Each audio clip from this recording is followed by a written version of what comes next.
Bueno, muchachos, esta es la primera clase de lo que es distribución de frecuencias para datos agrupados y no agrupados. Vamos a empezar por lo más sencillo, que son los datos no agrupados. En este caso vamos a trabajar con diagrama de barras y diagrama de tortas. Para empezar, vamos a dar un ejemplo de estos en esta lámina. Como ustedes pueden ver ahí, leer, a continuación se muestran una serie de datos que se recolectaron y que representan el número de errores en facturación en una empresa cualquiera. Entonces, ahí está una tablita, una pequeña tabla, donde se muestran los tipos de errores. Hay errores tipo 1, como ven aquí, tipo 0, es decir, tipo 3, disculpen, tipo 5, tipo 2 y así sucesivamente. Entonces, una vez tabulado esto o encontrado los datos, vamos a proceder a hacer una tabla. Se supone que ustedes ya han leído la teoría que les dejé anteriormente, en esta misma unidad, para que puedan ser más fácil el entendimiento de estos ejercicios. Una vez obtenidos los números, vamos a empezar a tabular. Entonces vamos a colocar las clases. Las clases son los valores que se encuentran en esa tabla, sin repetirlo. Entonces, como pueden ver ustedes aquí, está el 0, está el 1, el 2, el 3, el 4, el 5 y el 6. Esos valores son los que se encuentran en esa tabla.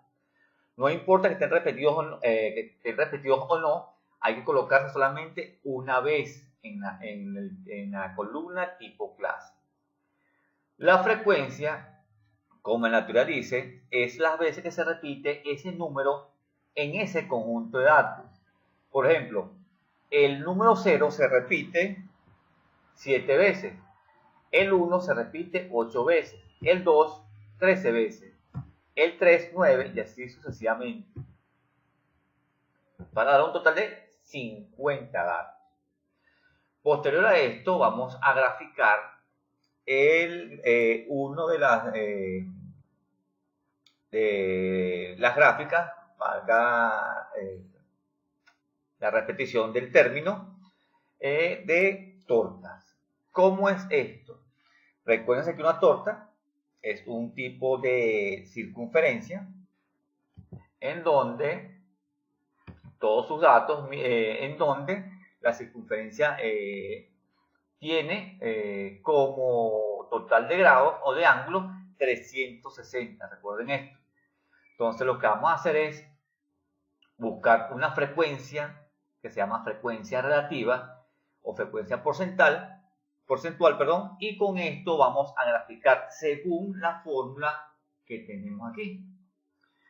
Por ejemplo, la frecuencia del 0, que es 7, la vamos a dividir entre el número total de datos, que será 50, y la vamos a representar en esta columna. Eso nos va a dar, multiplicado por 360, el ángulo que le corresponda, o que le corresponde, perdón, a esa clase en la circunferencia o en la torta, que es lo que vamos a hacer, representar una torta. Cada una de estas clases o cada una de estas frecuencias va a tener un ángulo representativo en esta. Claro, el que tendrá más será el número 2, que tiene como frecuencia 13%. Entonces vamos a continuar con el cálculo de la frecuencia. Vamos entonces a 7 entre 50 por 360. Esto daría 50.4, pero aquí todavía no está multiplicado. Solamente calculamos la frecuencia relativa. Vamos a hacer entonces todo esto, toda la frecuencia relativa, que sería 3 entre 50, 9 entre 50, así sucesivamente hasta obtener un total. Ese total tiene que ser igual a 1. ¿Por qué? Porque estamos trabajando en base a un porcentaje, en este caso es 1%, que si lo lleváramos a un total, sería un 100%. Entonces, ahora sí, calculemos el ángulo que le corresponde a cada frecuencia de este ejercicio. El 7 sería 50.4 grados. El 1 representa un 57.6 grados. El 2, un 93.6 grados. Como dije anteriormente, es el que tiene más ángulos o que tiene la representación más alta en la circunferencia, con el círculo. Y aquí se presentan los demás. Este es un ejercicio muy sencillo, pues no tiene nada de extraordinario, solamente lo más difícil es la división que se muestra aquí. Pila con esto porque no tiene ningún grado de complejidad. Vamos entonces a la otra. Aquí vamos a ver la misma tabla, pero aquí su representación gráfica, que es una torre o una circunferencia en este caso, dividida en ángulos. Disculpen, muchachos. Entonces, como ustedes ven aquí,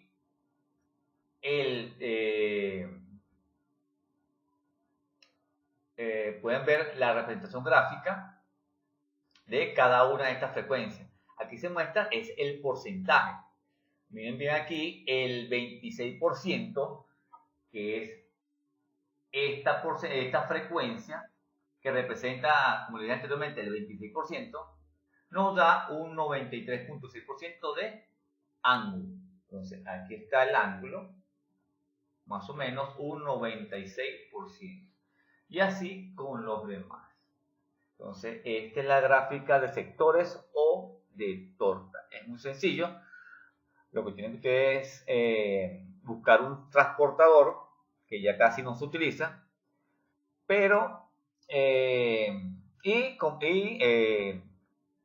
colocar los ángulos que nos dan como resultado la frecuencia relativa. Posteriormente, con estos mismos datos, vamos a hacer la gráfica de barra. Fíjense bien, en este caso vamos a tener un eje X que representa las clases y un eje Y que representa la frecuencia. La frecuencia, pero en la clase, vamos a colocarlas aquí, van 0, 1, 2, 3, 4, 5, 6, que serían estos valores.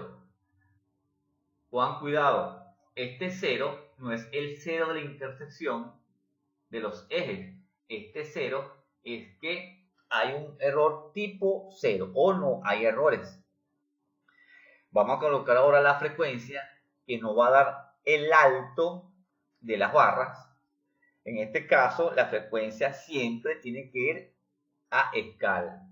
Ustedes ven que puede ir de 1 en 1, de 2 en 2, de 3 en 3, como ustedes prefieren. En este caso, yo la coloqué de 2 en 2.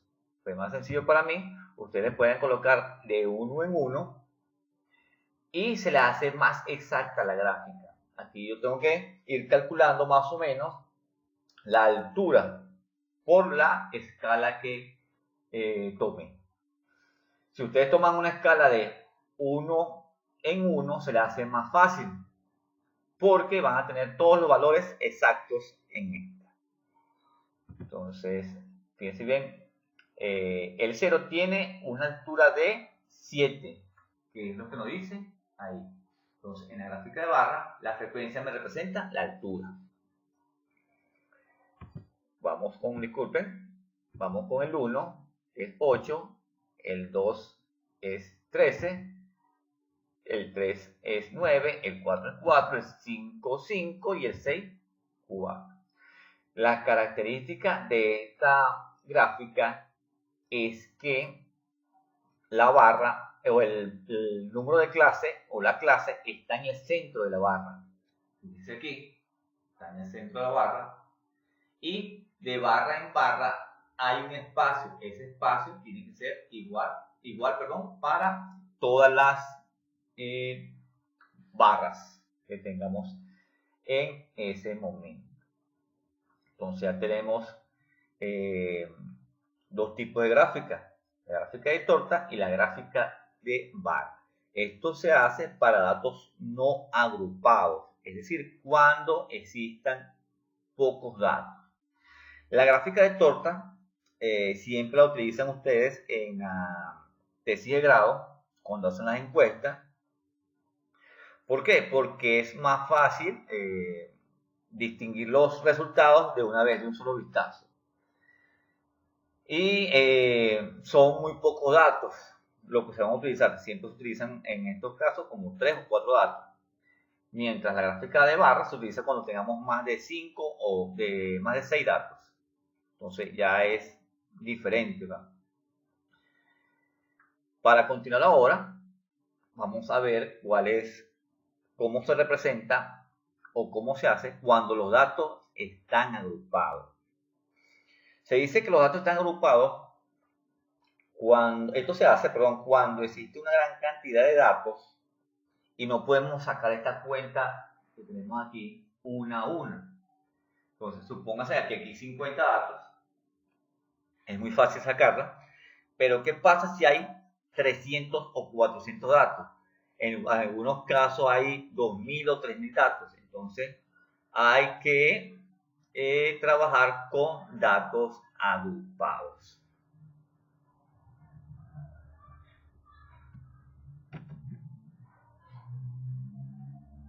Vale, estoy dándole pausa.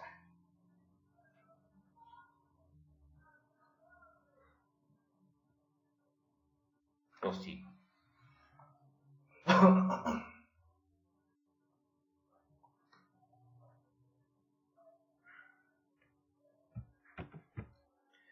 Vamos a suponer aquí, para datos agrupados, en el ejemplo, que tenemos, en este caso, como el anterior, unos datos. Pero este conjunto de datos es muy grande. Entonces lo que nosotros vamos a hacer es dividirlo en subconjuntos. Supóngase que el subconjunto que tomé es este.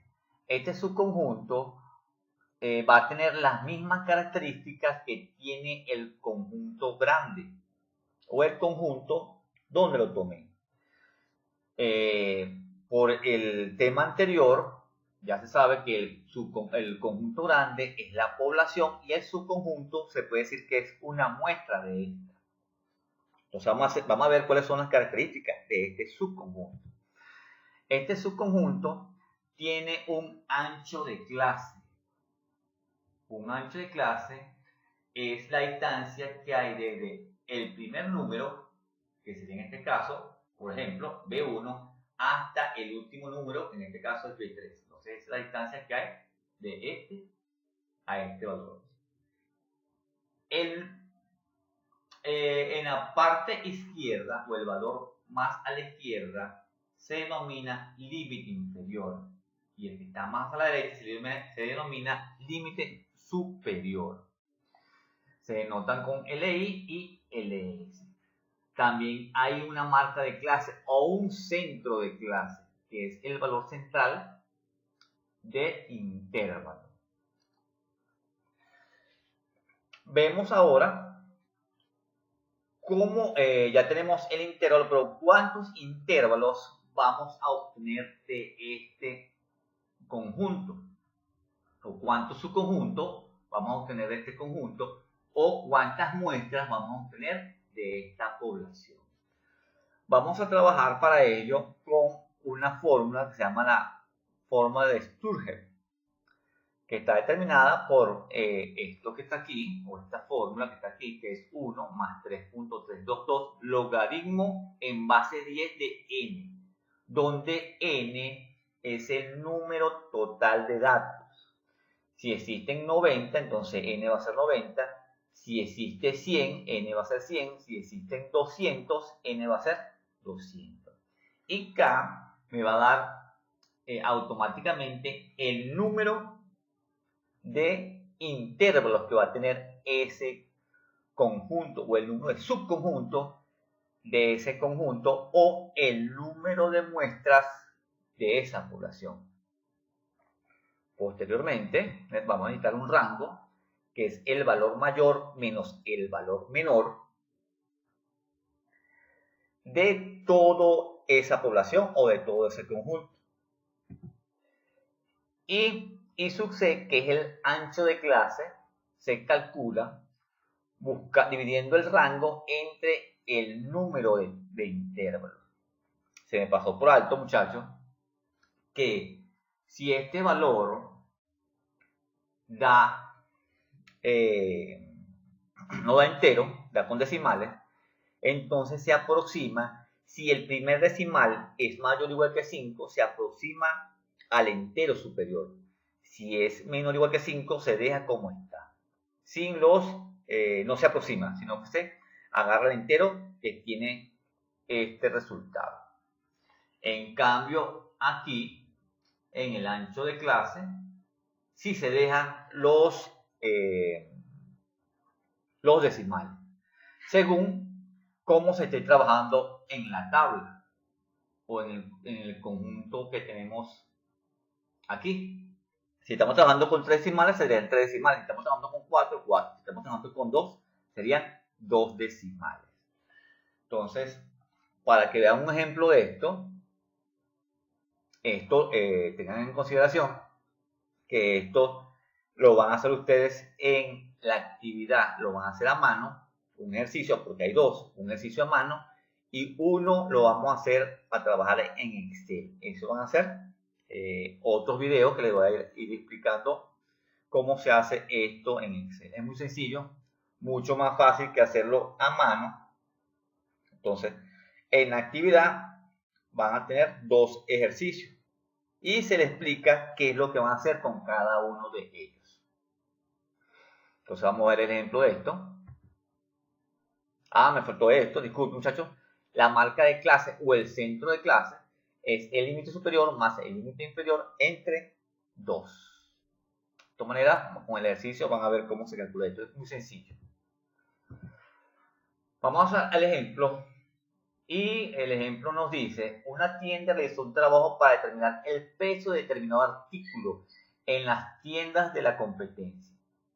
La siguiente tabla muestra los precios en bolívares fuertes de este artículo. Realizar la distribución de frecuencia. Bueno, en este caso serían dólares. Este ejercicio está hecho anteriormente, antes de estos cambios en la moneda local. Entonces, aquí tenemos los datos. Fíjense bien, están totalmente desordenados. Entonces, lo primero que tenemos que hacer es ordenar estos valores para poder trabajarlo de una forma más sencilla. Entonces, vamos a ver aquí. Aquí ya lo tenemos ordenado y procedemos a aplicar cada una de las fórmulas que están o que les presenté anteriormente. Lo primero que tenemos que hacer es calcular el rango o la amplitud, que va a ser el valor mayor menos el valor menor. Como ustedes ven aquí, el valor mayor es 0.810 y el valor menor es 0.700. En el ejercicio, en algunas ocasiones le va a aparecer aquí 0.7, es decir, ese 0.7 quiere decir que es 0.700. Ya tenemos el rango. Disculpen, vamos ahora a calcular el número total de intervalos. Entonces sería 1 más 3.322 logaritmo de n, donde n son 90 datos. ¿Por qué 90? Porque aquí, disculpen, hay 90 datos. Nos da 7.5, como salió anteriormente. El primer decimal es mayor e igual a 5, se aproxima al entero superior. En este caso va a ser 8. Calculamos la amplitud. La amplitud de clase es el rango entre el número de intervalos. El rango es 0.11, aquí lo tenemos, y el número de intervalos va a ser 8, dando como resultado esta cantidad. Entonces, una recomendación, vamos a trabajar para calcular los intervalos, vamos a trabajar con esta cantidad. Ustedes pueden trabajar con esta, pero se le hace un poco difícil, porque son muchos números. En cambio esta, la división, son solamente 2. Recuerden, siempre que hagan cálculos, mientras menos cálculos hagan, menos probabilidades de error pueden cometer. Y si lo cometen, va a ser mucho más fácil localizar ese error. Pues claro, han hecho menos operaciones, entonces es más fácil ver dónde está el error. Vamos a continuar aquí y vamos a construir la distribución de frecuencia ahora para datos agrupados. ¿Cómo hacemos esto? Bueno, vamos a buscar el límite inferior, el límite superior de cada intervalo. Empecemos con el número menor de todos esos valores, que sería 0.7. Ese va a ser nuestro primer límite inferior. Y le vamos a sumar esta cantidad, que es lo mismo que le sume esta división. Fíjense bien, me da 0.713. Claro, aquí va a haber más decimales, pero como estaba trabajando con 3, solamente colocamos 3. Una sugerencia, una recomendación. Si aquí les da, disculpen, si aquí les da 713, suponte 450, la siguiente operación van a utilizar todo ese valor y van a colocar solamente los 3 decimales que le corresponden a la tabla. Fíjense, aquí están trabajando con 3 decimales, aquí con 3, pero para los cálculos se trabajan con todos los decimales que le den. Vamos a ver esto en la diapositiva siguiente. Aquí tenemos el primer valor y le sumamos, como dice ahí, 0.118, da 0.713. Ese es nuestro primer intervalo. El segundo intervalo, vamos a empezar en 713 y le vamos a sumar esa misma cantidad, 0.11 entre 8, da 0.727. El otro, 0.727, y le sumamos esa misma cantidad, 0.11 entre 8. Y así sucesivamente. ¿Cuántas veces? Ya vamos a ver cuántas veces son. Fíjense bien. En los cálculos anteriores dijimos que había 8 intervalos por la fórmula de Sturger. Fíjense bien, aquí hay 1, 2, 3, 4, 5, 6, 7, 8. Empezamos con el menor y en el octavo intervalo o en el octavo cálculo, que es este último, tiene que darme el mayor. Es una forma de ver si estamos trabajando bien o hemos cometido un error.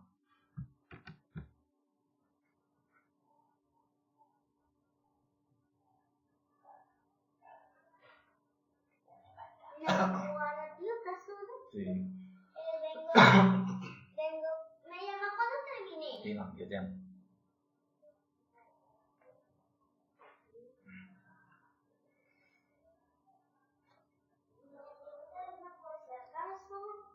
Vaya, pues. Mata un ratito, no para acá, no para allá.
Ya teniendo los intervalos, vamos ahora a calcular la frecuencia.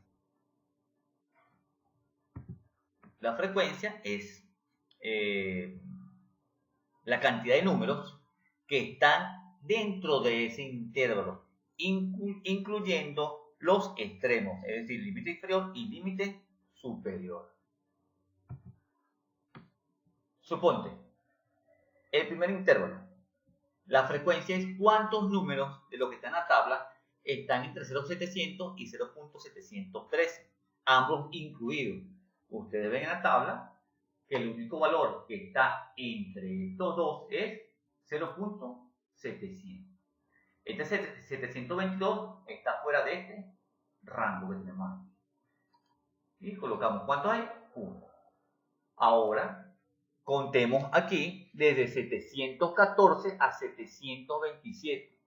¿Por qué de 714? Porque ya el 713 fue tomado en el intervalo anterior. Entonces, sería de 714 a 727. ¿Cuántos números de estos que están en esta tabla están incluidos en este intervalo? Ambos incluidos. Por eso fue que les dije que tenía que ordenar la tabla de menor a mayor. Fíjense bien. De 713 a 727 está este.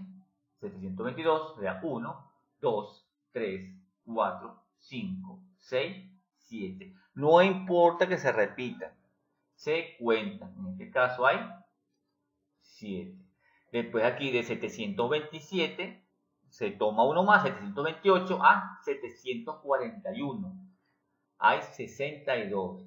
Se cuenta desde aquí esta columna, esta columna, esta columna. Fíjense bien que todavía vamos en 36, no hemos llegado ni 40. Todavía aquí empiezan los 40. Ese 72 es 740. 40, 40. Aquí terminan los 41. Entonces se contaría estos dos más hasta aquí. En este caso da 62. Después vamos de 742 a 755, hay 3. De 756 a 768 hay 3. De 768 a 782 no hay ningún valor. Puede ocurrir esto, que no existe ningún valor entre esos intervalos, o entre ese intervalo. El otro sería 1 y el otro sería 3.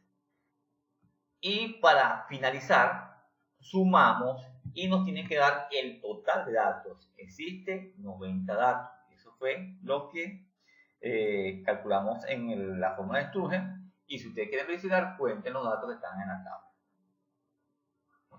Ya tenemos la frecuencia. Vamos a calcular ahora la frecuencia relativa, que es la cantidad de valores. Es cuánto representa cada uno de estos entre el total.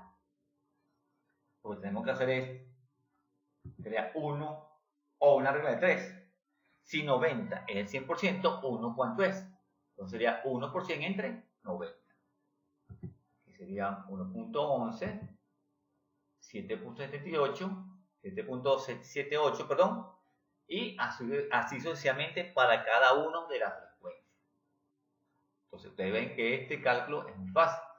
Lo más difícil es el cálculo de la frecuencia y el cálculo de los intervalos. Buscamos aquí ahora frecuencia acumulada. La frecuencia acumulada, según la teoría, es sumar uno a uno el valor de la frecuencia e ir acumulando esta. Entonces sería aquí en el primer valor sería 1 y le va a sumar el segundo, sería 1 más 7 sería 8. 8 más 62, 70. 70 más 13, 83. Más 3, 86. Más 0, 86. Más 1, 87. Más 3, 90. Fíjense que este valor, el último valor de la frecuencia acumulada, es el valor total de la frecuencia. Después se calcula la frecuencia relativa acumulada, que se hace el mismo cálculo que este valor, entonces sería 1 entre 90 por 100, sería este mismo valor. El otro sería 8.89, el otro así sucesivamente, se va haciendo esta misma cuenta, pero con la frecuencia acumulada. O se puede también acumular, así como hicimos la frecuencia acumulada, se puede calcular la frecuencia relativa acumulada. Sería 1.1 más 7.78, 8.89, más 68.88, 77.77.